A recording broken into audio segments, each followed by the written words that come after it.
two, one. Well, good morning, good afternoon, good evening, depending on where in the world you are. The very first morning show of Ayn Rand Center, UK, at least in the States. Welcome to Peikoff Wednesdays. We are glad you are here. I am joined, as always, by the irrepressible and always noteworthy James Valliant. James, how are you doing this morning? I am happy this morning. Happy. I'm happy to announce it is a day of happiness for me in many, many ways. And we are met with the provocative title, Should You Even Be Happy? Wow. Now, of course, you feeling this way. Oh, my goodness.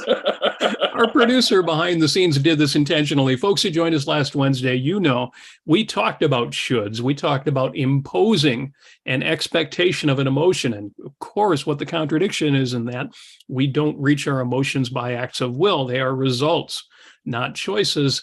So should you even be happy? Well, of course, the word even, the world we live in, my gosh, how can anybody be happy? Give in and then, make your laundry list of what you think are the top issues in the news this week. But I think it's a great question. I think it's an important question. And James, I'm honored to be reviewing Leonard Peikoff's answers to this and related questions from the volume, Keeping It Real, Bringing Ideas Down to Earth. This is going to be good. And we just got some great news just before the show. So if I seem overly happy, I'll try to mute that down a little bit, at least until we reach some of the conclusions and jump right into question number one. The very first question you hand selected for us today, and this is going to get us going. Leonard Peikoff was asked in preparation for his podcast series, is it true to say that objectivists should be generally happier and should live longer than other people because they hold rational values and life as the standard? Now, before I get into Dr. Peikoff's answer, does this not sound like somebody questioning the premise of my Thursday show, Life on Earth? It does. I had you in mind particularly for these questions. I regard you as one of the world experts on this very topic, Robert. Yes, it sure does. Well, Leonard Peikoff, of course, is going to give a wise answer and address things which I wouldn't necessarily have thought of because he always does. So let me read the beginning of his answer here. Leonard Peikoff answers, well, I would say that human happiness and love, as across the human race, depend certainly on philosophy. The more rational a given period is, the longer people live and the happier they are. So, to take the extremes, you can contrast the misery and very short lifespans of the Middle Ages with the situation in the 20th century. But that does not mean that any one objectivist is necessarily happier than a non-objectivist. If you're taking into account what I call an OPAR, the inner happiness, that is the integration of philosophy, to the point where you have an inner life like that of Howard Roark, of self-esteem, purpose, reason, then that will certainly arm you and give you a basic contentment that those without it will not have. But if happiness in the full sense is the union of your inner confidence with outer achievement, that may very well not be controllable in the field you went into, or you may make an error through no fault of your own, or a tragedy may strike in the form of an illness or an accident that deprives you of the attributes you need to succeed. Or you may choose work that's perfectly reasonable, but that is more than you bargained for. So a lot of your life is grief over trying to do this work. And yet you can't do any other work. So it's a rational choice, but it diminishes your feeling to that extent. Yet on the other hand, you would feel worse if you went elsewhere. There are a great many factors that affect your happiness if you include the outer world as well. A great many you'll be better equipped to deal with if you have a rational philosophy, but you may not necessarily be able to do so. And then in the next paragraph, he gets into, well, of course, if you live in a bad world, then no philosophy and no inner contentment or self-esteem is going to make you happy. We the Living is the perfect example of that. And he goes on, but he right away cuts off what nowadays would be called toxic positivity and the simplisticness of objectivism regards, in a psychological sense, being moral, not just having a good philosophy, but acting on a good philosophy as psychologically both a necessary and sufficient cause for a kind of happiness. And if you have a correct orientation towards your life and your values, then even before you've succeeded, even if you're Howard Roark in the stone quarry, to use his example, you'll still have this sense of inner contentment and peace. You're not weighed down with the, let's take several examples, with the unearned guilt of, let's say, some religion or some Kantian ethics might impose upon you. On the other hand, you're not confused by skepticism and subjectivism. In other words, you have confidence in your own knowledge. You have the correct orientation towards your values in your life. Whatever the world dishes out at you at that point, there's an inner contentment you're going to have, no question. On the other hand, when we mean real happiness, there are existential, real world conditions that can either make that impossible or make that possible. And look, if I were to lose my wife of 25 years tomorrow, that would be an irretrievable loss. And there's nothing anybody in this universe could say that would stop me from feeling horrible pain and loss. That's just a reality that we face. Will my philosophy help maybe me process that and understand it and put it into context? I suppose, but it's such an enormous loss. I must feel suffering and unhappiness. Now, that's a specific thing. Can you imagine living in a concentration camp, or like he points out in We the Living, in a totalitarian dictatorship? If you're a slave being whipped by your master, no, you're never going to be happy. You simply don't have the existential conditions for true happiness. You don't have the conditions for value pursuit itself if you live in a totalitarian dictatorship, or if you're a slave, or if you live in a concentration camp. Those conditions simply make it impossible to be truly happy in the objectivist sense. You're just going to be miserable, no matter how good your philosophy and no matter how hard you try.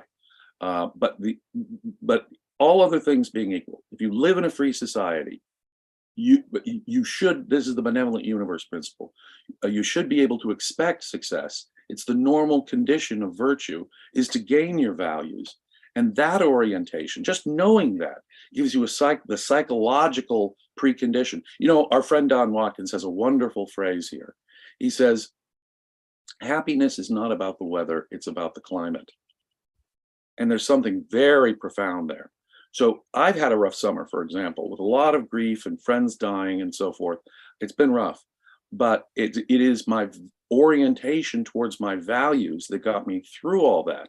It gave me sort of the climate to handle the specific weather that pummeled me pretty hard this year. Does that make sense?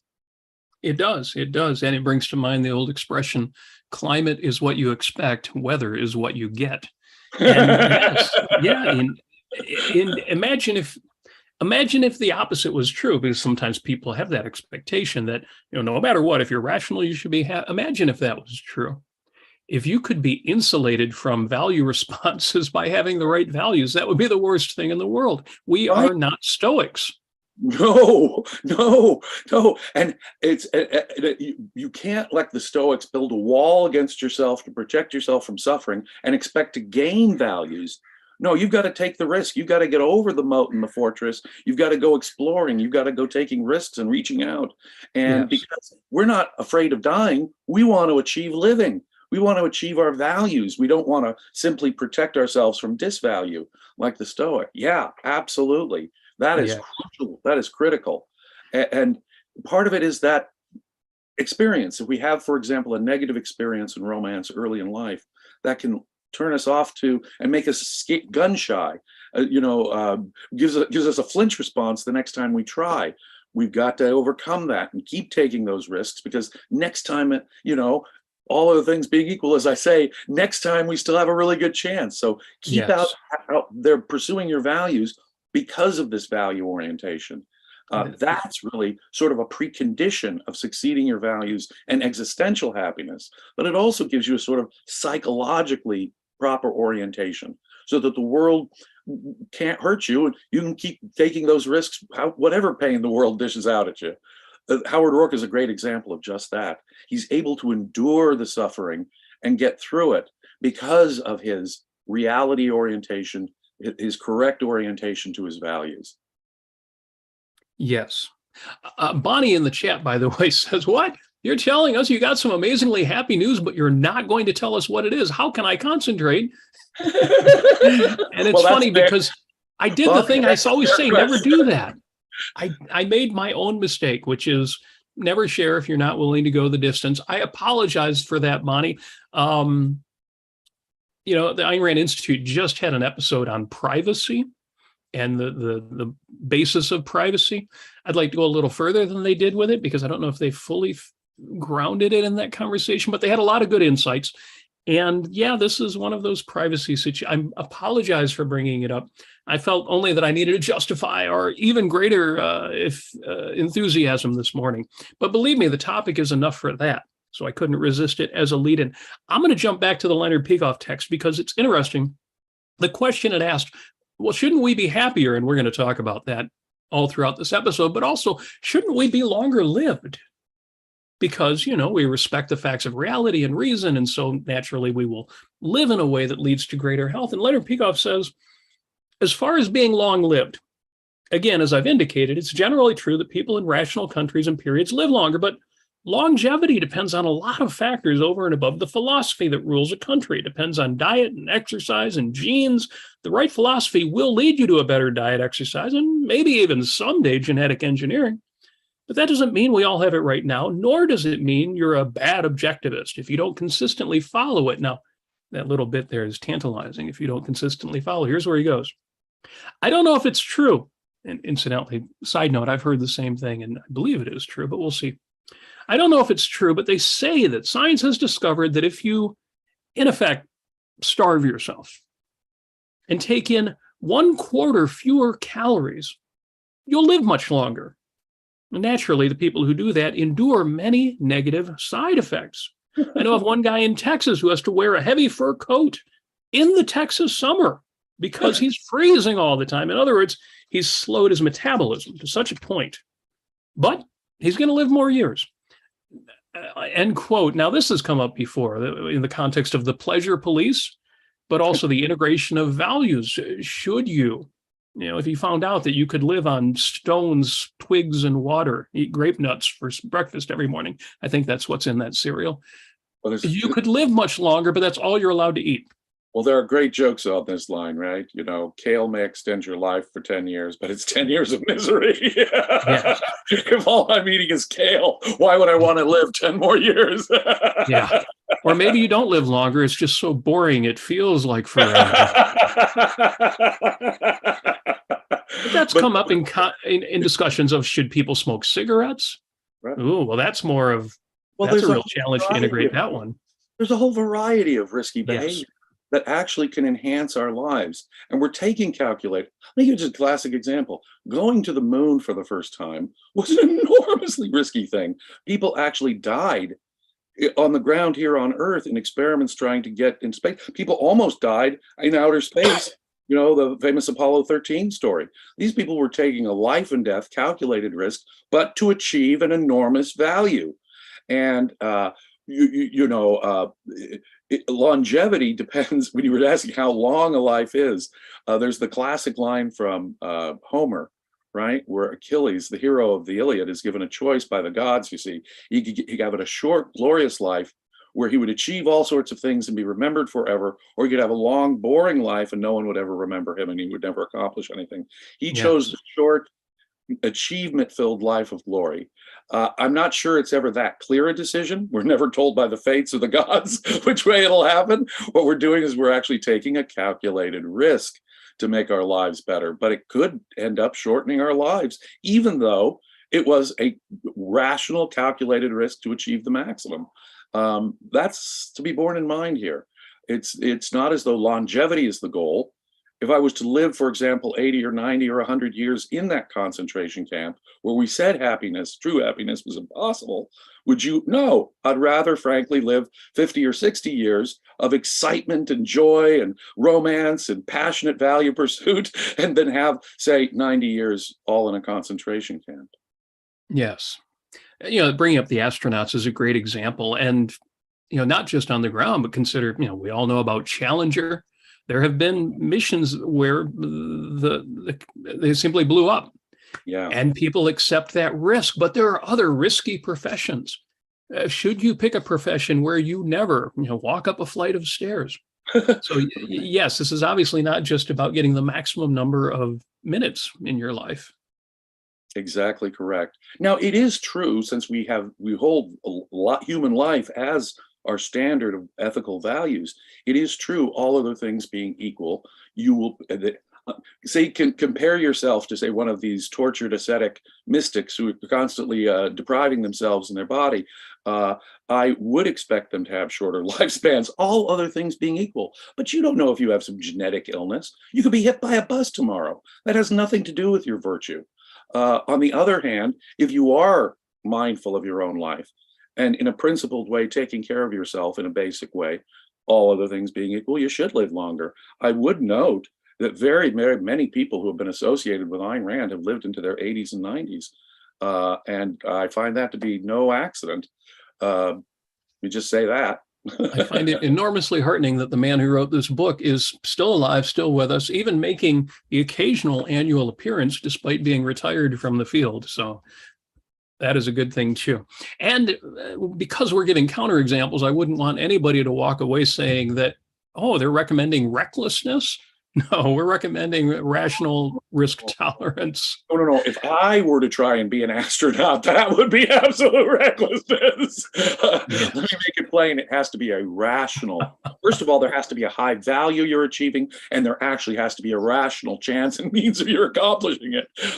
So no, I'm not asking people to go free climbing El Capitan, unless that really, really is your great passion. And I suspect that's rare for people. But why take a risk that isn't, the risk isn't as, the value you're getting isn't as important as the risk you're taking? That makes no sense. Imagine if your life, a substantial part of your life was themed on space travel. You're not an astronaut, but say you're 90 years old and you decide to go into space.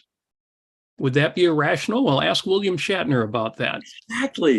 Exactly. For years, he played, a futuristic astronaut in outer space. And now, a lot of his friends and colleagues have already passed away. But he goes up into outer space to have that experience. What?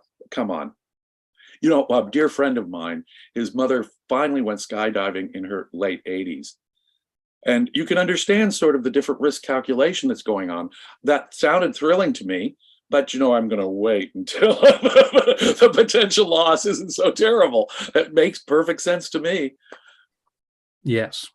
So I want to jump to the second question, but first, thank you for the interesting questions and comments we're getting in the chat. Now, if you want to bump that up a little bit, hit that $sign, give us a super chat.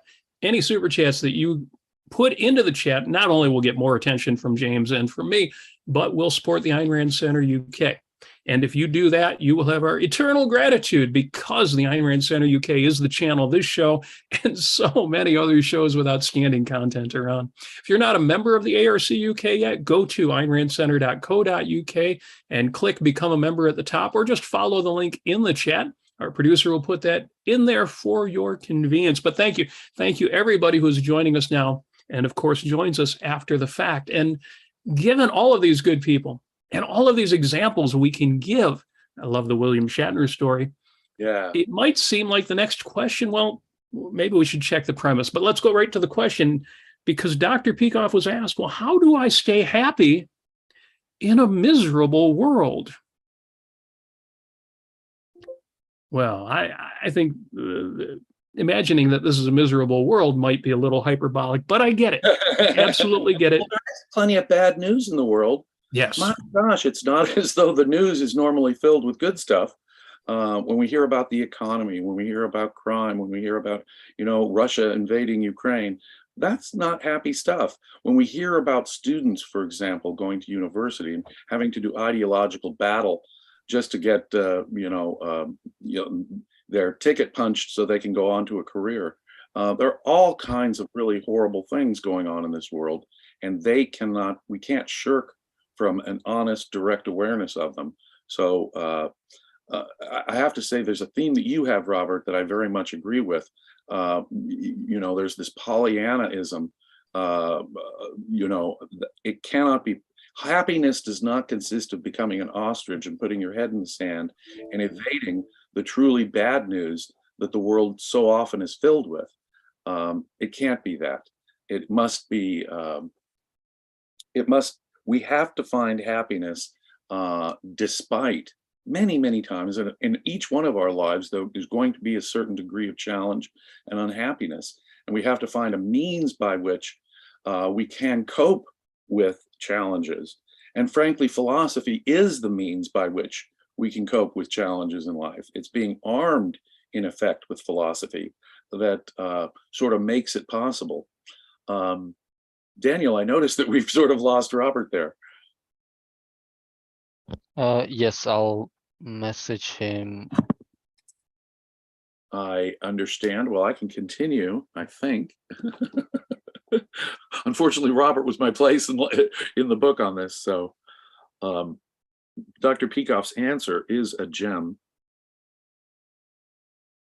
I'm so sorry, I was not prepared.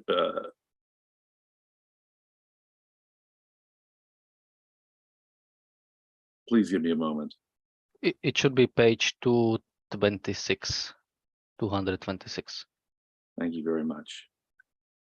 Oh, Robert's coming back. Ah, very good. Robert is much better at reading these. Please forgive us, folks. Robert's much better at reading these and has been geared up, I hope. But we have to, it is. All right. Sorry about that. Well, it's quite all right. Can you believe I made the same mistake I made? Well, it's been a few months, but now I've done it twice, so that's unacceptable.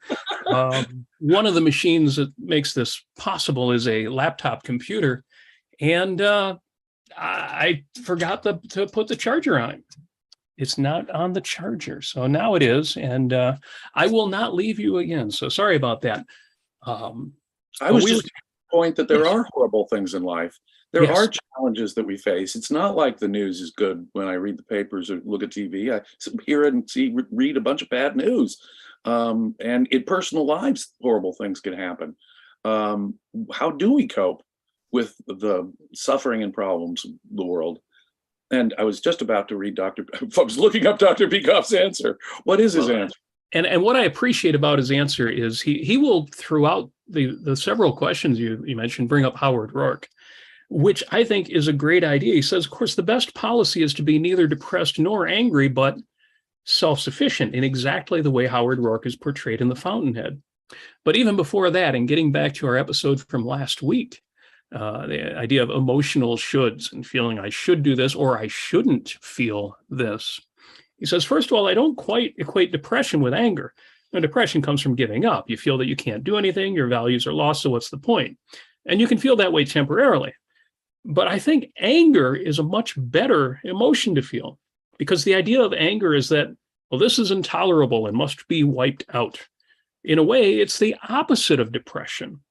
Right. If you have to choose between the two, I'd choose the angry side and do what you can to fight the thing that is making you angry.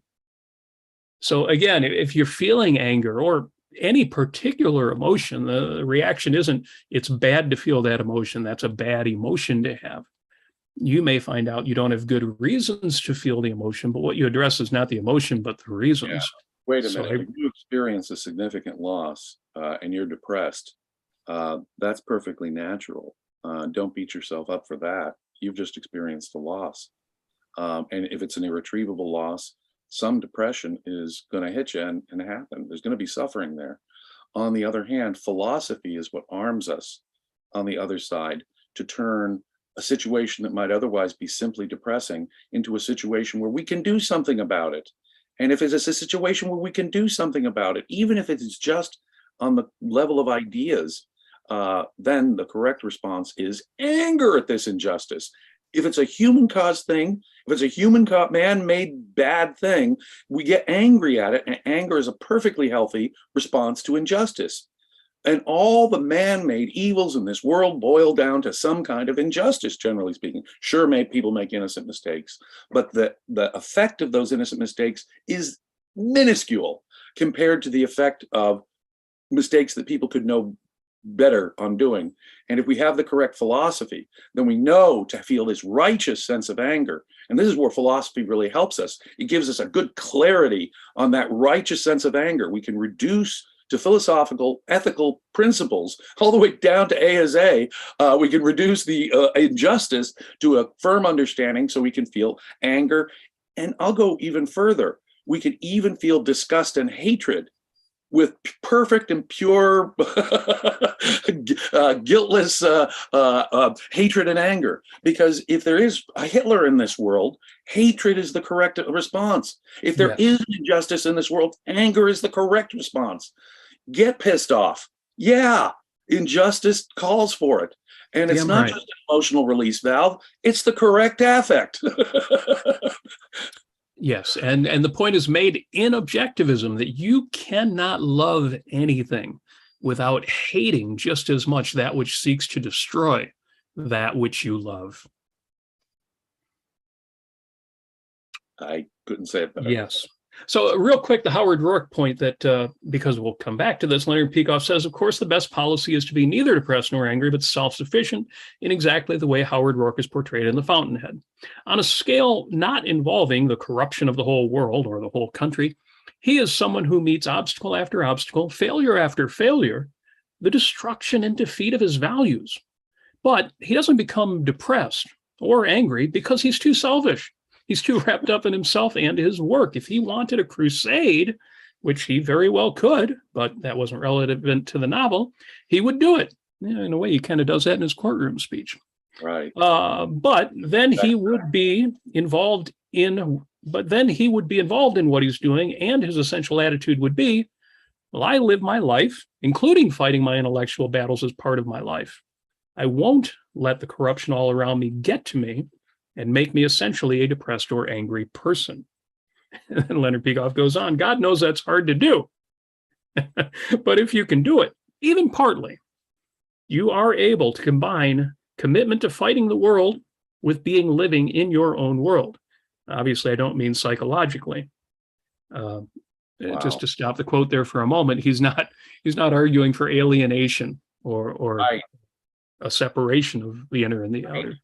Right. He goes on, focusing on the values and achievements that you're going to achieve and encounter, while at the same time being able to go out, smash the enemy, and then come back. But that is, I know, hard to do. It is. But you know, the Howard Roark example is great because, spoiler alert, just a little spoiler alert. Howard Roark develops perhaps the closest friendship with another guy in his whole life, with a newspaper magnate who has spent a good deal of his newspaper career trying to destroy Howard Roark. And Howard Roark, the guy says, how can you possibly be my friend at first? Look at all that I've done to you, my paper has done to you. Howard Roark cuts through all that. No, this is you and me. I know the paper is over there. He doesn't feel anger. He doesn't feel resentment. He sees the value of this other person, and nothing else matters to him when he discovers the value of his friend.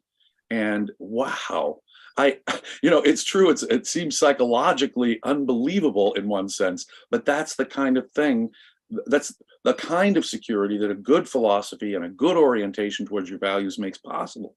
He's not walking around with resentment and bitterness. And when the most famous line, another little spoiler alert from The Fountainhead, one of the most famous lines is when Ellsworth Dewey comes upon Howard Roark at a construction scene and says, okay, Mr. Roark, and he's the architecture critic who's done most to help destroy Howard Roark's career. Okay, Mr. Roark, tell me what you think of me. And famously, Howard Roark says, but I don't think of you. In other words, the Ellsworth Deweys or the newspaper that's attacking him, that is not his focus. His focus is on his own life, his own value achievement. And you'll notice how he reaches out again and again. He's not just in the courtroom speech making his world better. He's reaching out to potential clients and potential friends. And so Mike, the construction worker, or Stephen Mallory, the sculptor, or clients of his, commission his buildings, he actually develops these positive relationships because he is reaching out. He is taking risks. Howard Roark doesn't stop living. He just doesn't take all that negative stuff seriously. It's not so important to him that it's ever going to affect his happiness, his value, or his orientation towards his positive values. What a model. Now, I I'm not that good. I have to admit, I'm going to feel bitter and anger at these injustices. But Howard Roark is an amazing model. It's that stuff that we don't have to take seriously. If we don't have to, if something really is your enemy, if something is your foe, only deal with, a wonderful line Ayn Rand has, only deal with evil and suffering insofar as it takes to deal with it. Then move on to your positive orientation. Deal with that, get it out of the way, but then make the primary focus of your life your value pursuit, your orientation to your values. That is priceless advice.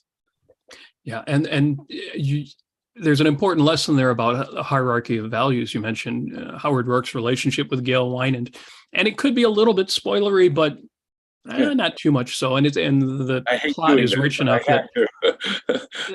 But it's interesting that Howard Roark has so many close, abiding friendships in this book, and friendships that last throughout the course of the rest of his life. People think of Howard Roark as isolated or stoic and not very friendly.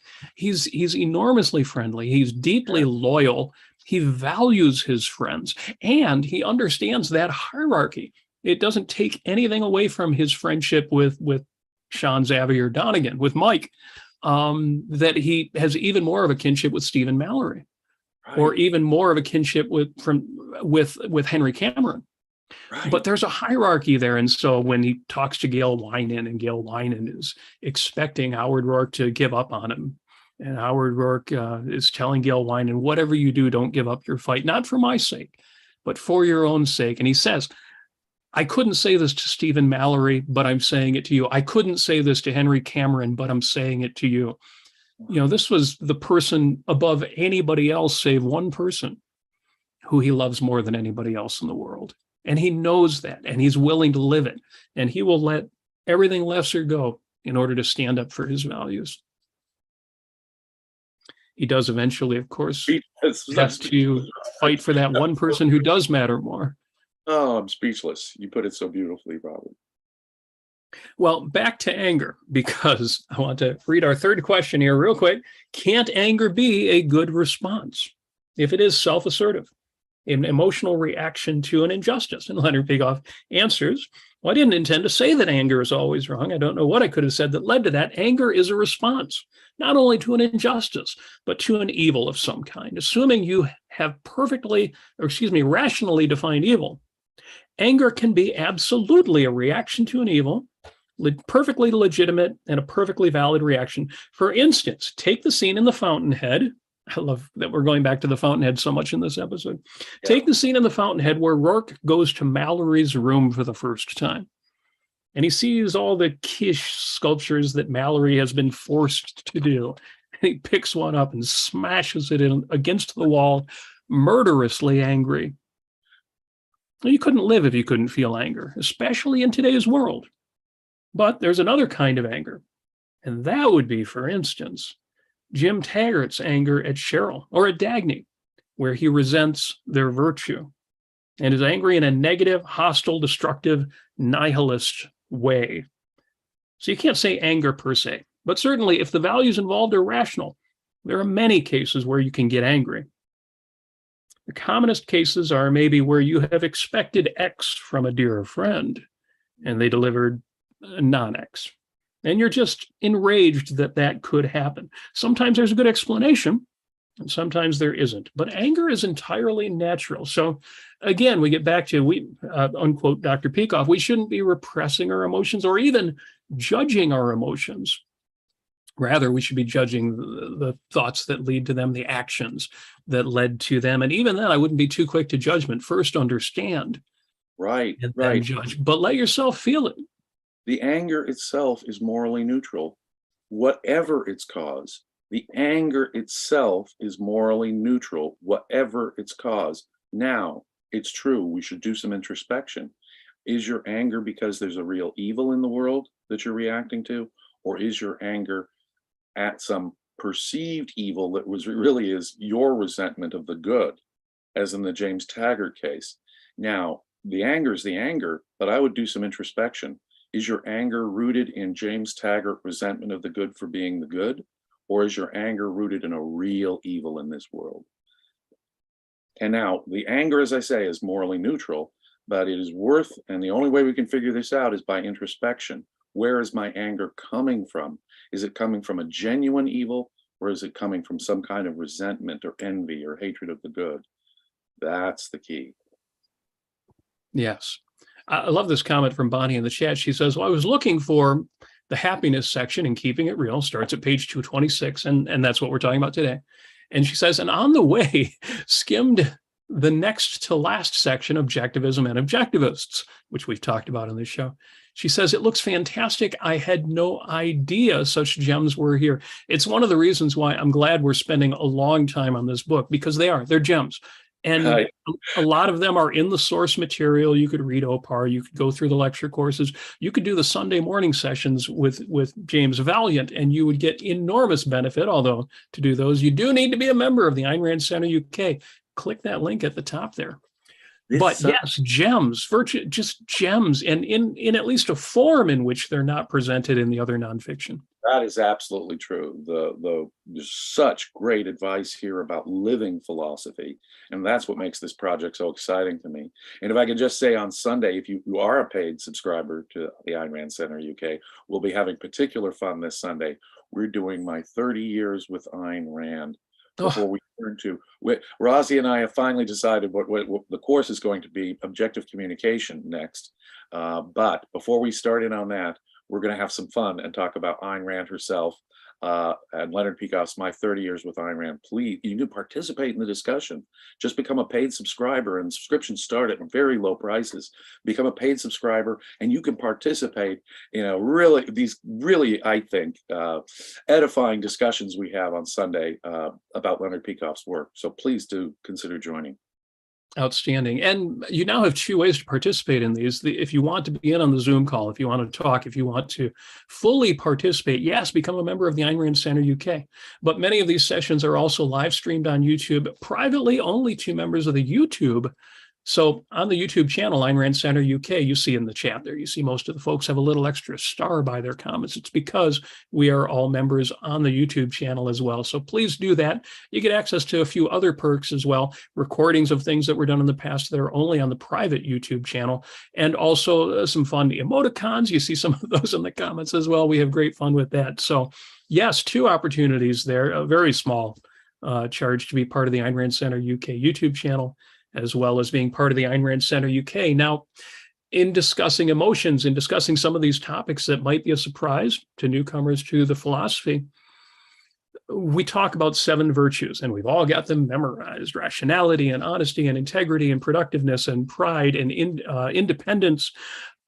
And some folks will ask, well, what about other virtues? Well, I've been talking about those on Thursdays, but what about things like hope or solace? Those don't sound very objectivist, do they? Well, let's read question 4 here. What can a young person desperate over the state of the world and with no heroes, where can a young person find hope and solace?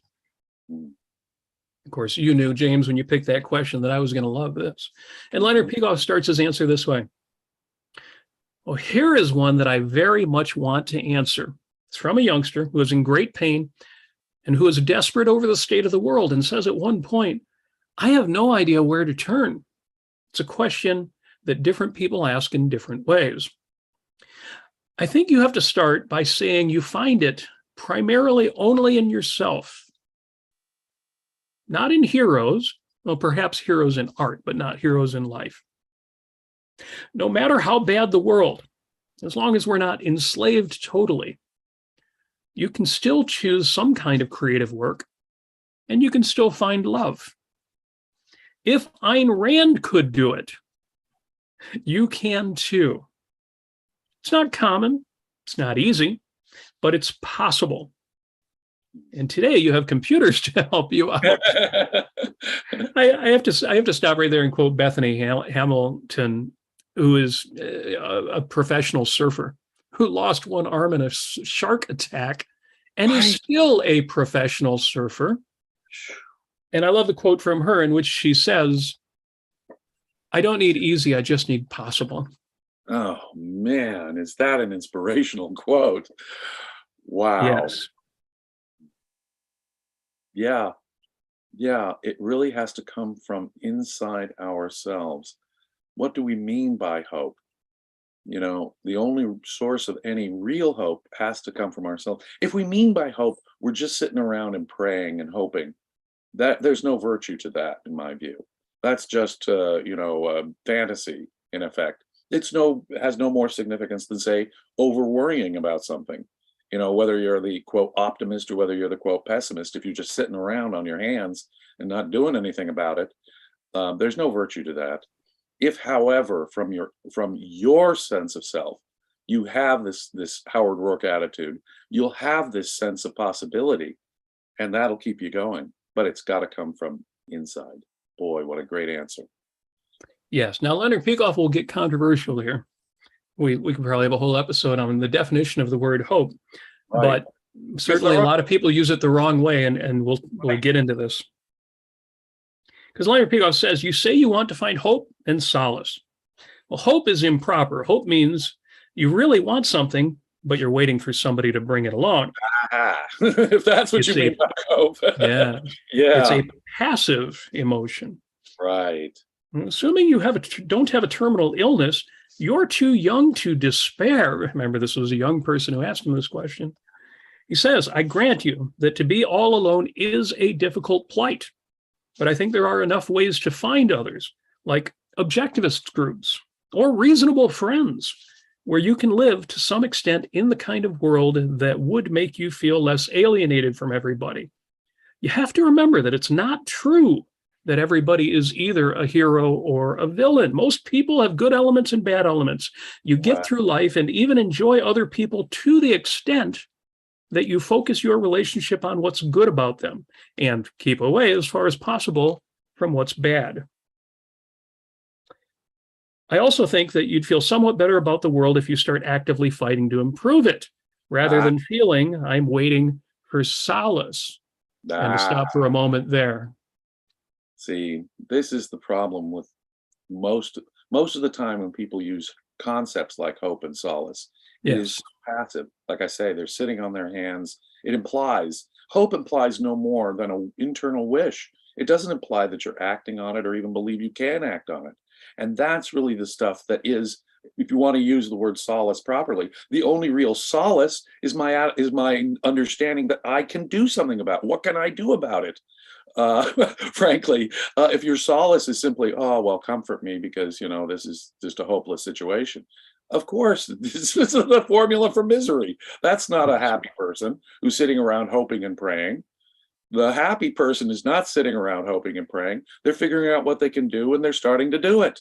And when you do that, you're already on the road toward happiness and fulfillment. You're already stepping away from this hopeless, depressed state this poor kid's in.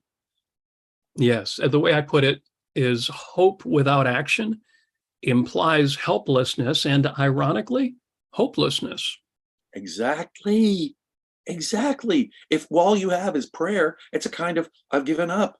Only some supernatural force or some fate or God can possibly pull me out of this. There's nothing human beings can do to fix the situation. Now that's hopelessness. Yes. And Leonard Peikoff goes on, instead of wanting to meet somebody admirable, become somebody admirable. Oh. And then maybe the better people who are feeling like you do, alone and lost, will gravitate to you. I'd also say that loneliness is not the worst possible thing in life. Not a good thing, but it's a bit better than some other states. I love the quote that's popular in objectivism. Ayn Rand said, "He who fights for the future lives in it today." You know, it's a more rational take on, be the change you want to see in the world. Yeah. Really change your own life. And that becomes part of your world. That becomes your world. I want to echo this.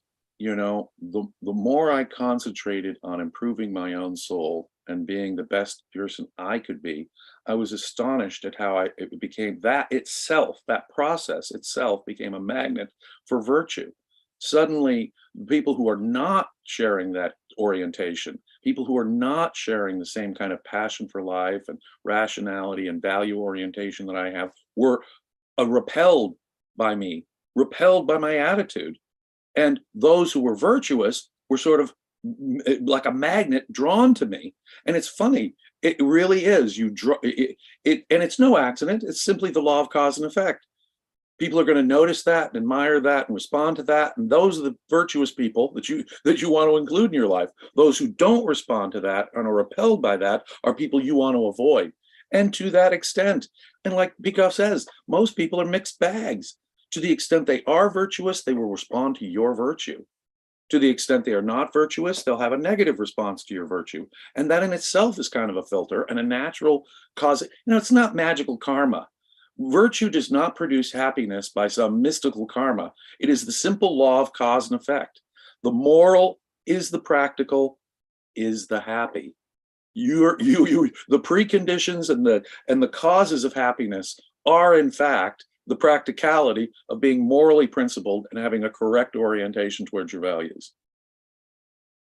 Yes, yes. And to wrap it up, this question, Leonard Peikoff says, I think you should take as a model, as far as possible, Howard Roark.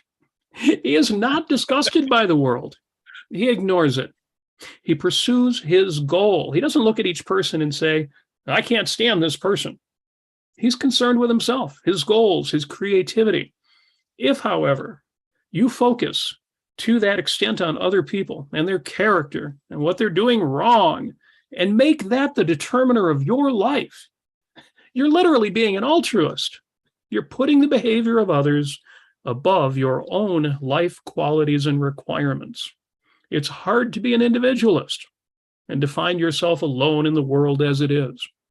But it is possible. People have done it. You know some people who have done it, even if only for the fact that they have written certain books. So yes. we get back to Howard Roark, which is always a good place to get back to. And yes. Yeah. I'm just looking at our chat here. We have a super chat. Oh, and cool. Very much appreciated. 20 Swedish krona from Oliver, who says to James, how does one know one is happy?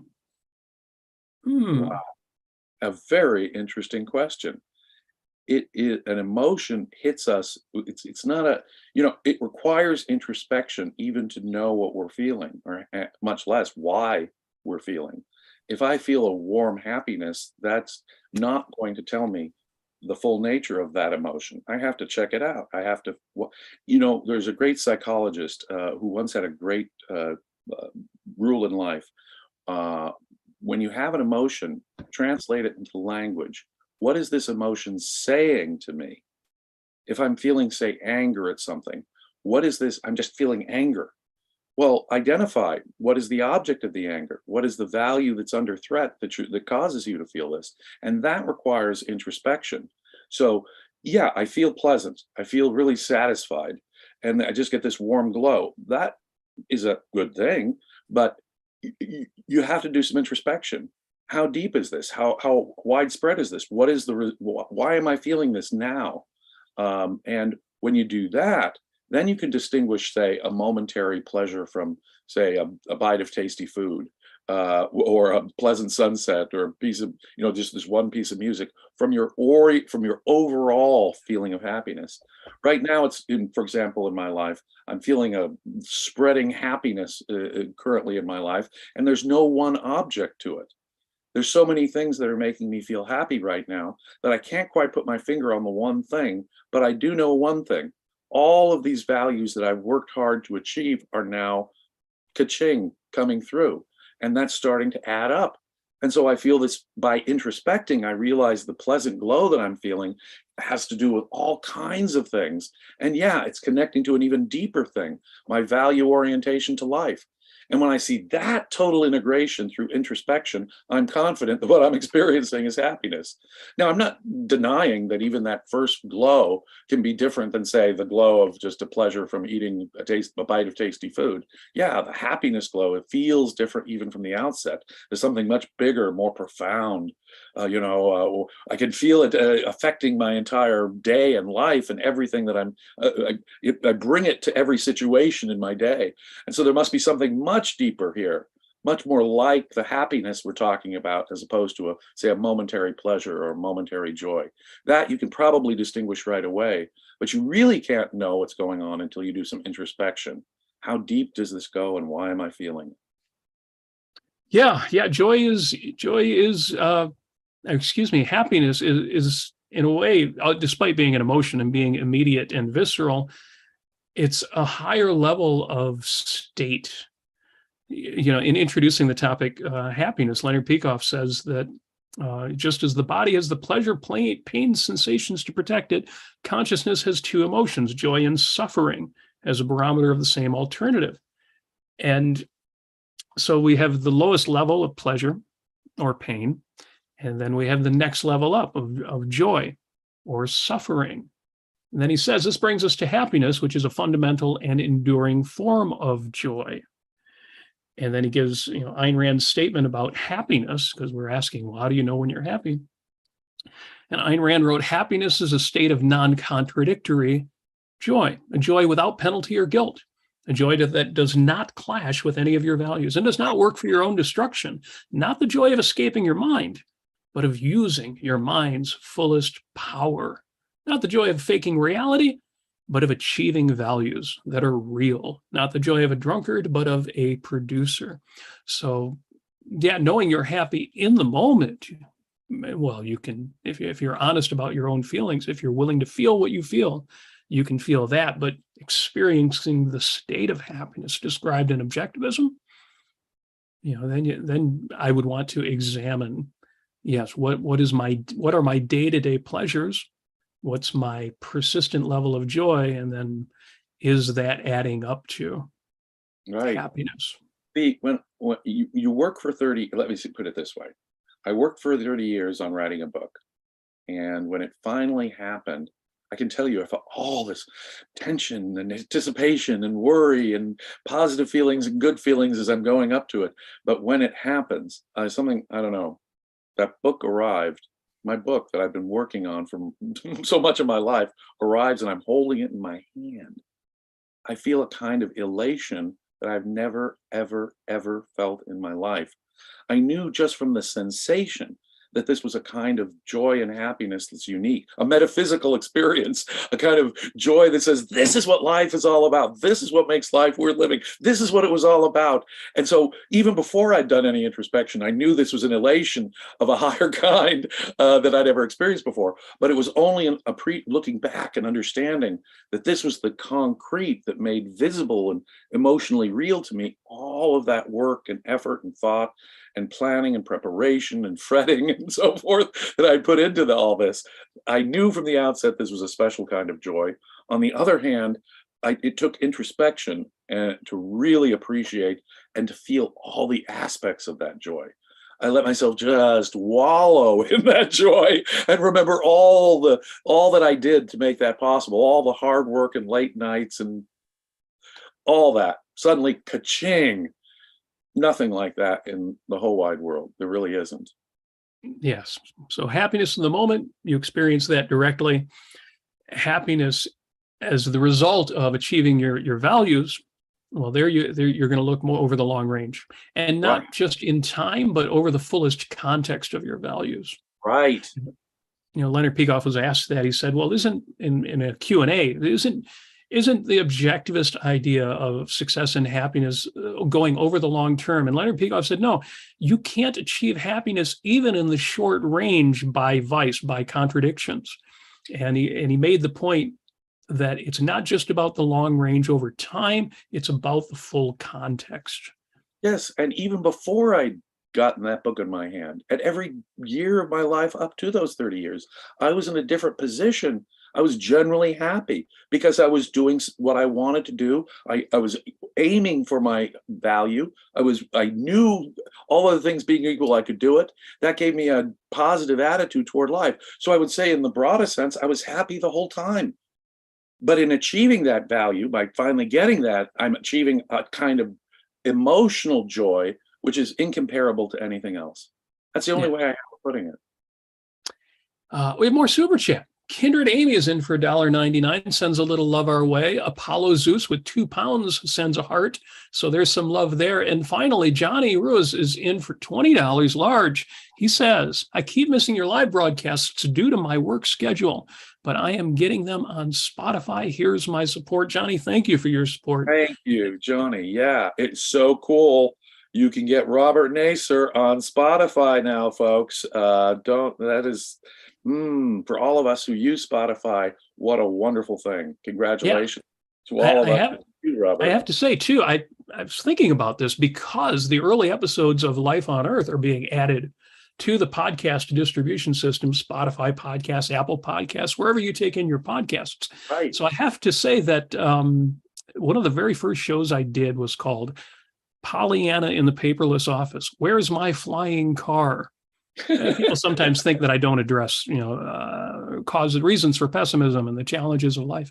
But I think that show dovetails off this one pretty well. Yes. I had written in my notes for this episode, and James, you'll see both what's good about this and what's wrong about it. I had written in my notes, there's an irony. The best people out there, and I'm thinking of Howard Roark, the best people out there don't let evil matter.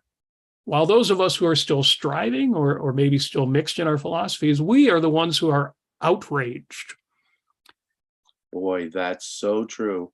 Ayn Rand described herself as Dominique in a bad herself as herself in a bad mood. Let me get that right. Ayn Rand was still affected by the world in a way that Howard Roark was insulated from. I think Howard Roark is much more based on her husband, Frank O'Connor, who really was, he was Teflon. Other people's opinions were just water off a duck's back for him in a way that it wasn't quite for Ayn Rand. Ayn Rand would see the injustice of other people's reaction more than he would. And it would piss her off and it would get her depressed. And even Ayn Rand was affected by the world in this way.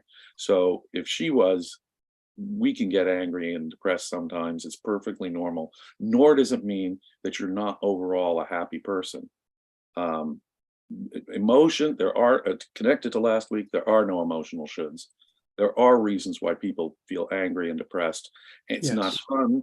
It's not fun, but it's the appropriate reaction to pursuing your values and having values in the first place.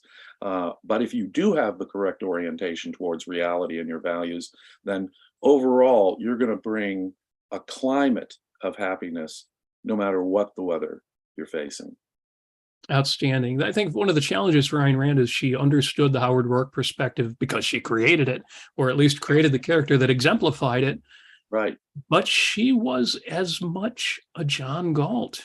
When I tell people, focus on the positive, be like Howard Roark, I have to put in the caveat that some of us, our passion is the fight. Some of us are policemen. Some of us are soldiers. Some of us are philosophical leaders. And it's okay that, you're going to spend more than 3% of your time angry. I was given 97-3 rule. You're going to spend a lot of time being angry. And because that's your passion. I'm a warrior. I admit it. I spend a good chunk of my life getting pissed off at the world, but trying to be targeted and selective where my anger can actually have, and I can act on that to do something against it, and where I can target it best and do something about it. It really makes little sense to dwell on an emotion and you can't do anything about it. But if you can do something about it, if that is your profession, feel anger, get pissed off, let that motivate you to do something about it. Yes. Absolutely. And your little victories or big victories in that is where your happiness will come from. So should you be happy? The short answer is there are no shoulds when it comes to emotions, but the full context answer is ultimately, and other things being equal, I love Leonard Peikoff's expression, other things being equal, yes, you absolutely should. Well, I'd be distinguish this should here. If Yes. you're not happy, I wouldn't say bad you, right? Right. That would be an emotional should. You're bad for not being happy, or you're good for being sad. Maybe it's a different orientation altogether. However, if I'm going to ask a deeper meta question, is happiness a good thing to be? Would we, all other things being equal, would we want to be happy? Would that be a good motivator? Would I be able to enjoy my life? Would I be more motivated to reach my values if I were happy? Yes. So if there are ways that I can improve my happiness, is that a good should? See, a should can go to action. A good can go to thought. So, Robert, should you be taking the actions which will be more likely to make you happy? I'm not saying whether your happiness or sadness is good or bad, because it ain't. It's morally neutral. But if we ask the question abstractly, should we all be striving to be happy if we can? That's a no-brainer question. That's a do. That's a should for a do, not a should because of a feeling. We should do the things that are more likely to make us happy. That is a moral should. Well, that's a great wrap. I'll steal a phrase. I'll steal two phrases from the founding fathers and say that I will pledge my life, my fortune, and my sacred honor to life, liberty, and the pursuit of happiness. James, thank you for another outstanding discussion. Thank you, everybody, for joining us. One last minute super chat equal to reality. Thank you for the £2. Very much appreciated. And we look forward to talking to you in a week with another Peikoff Wednesday. Thank you.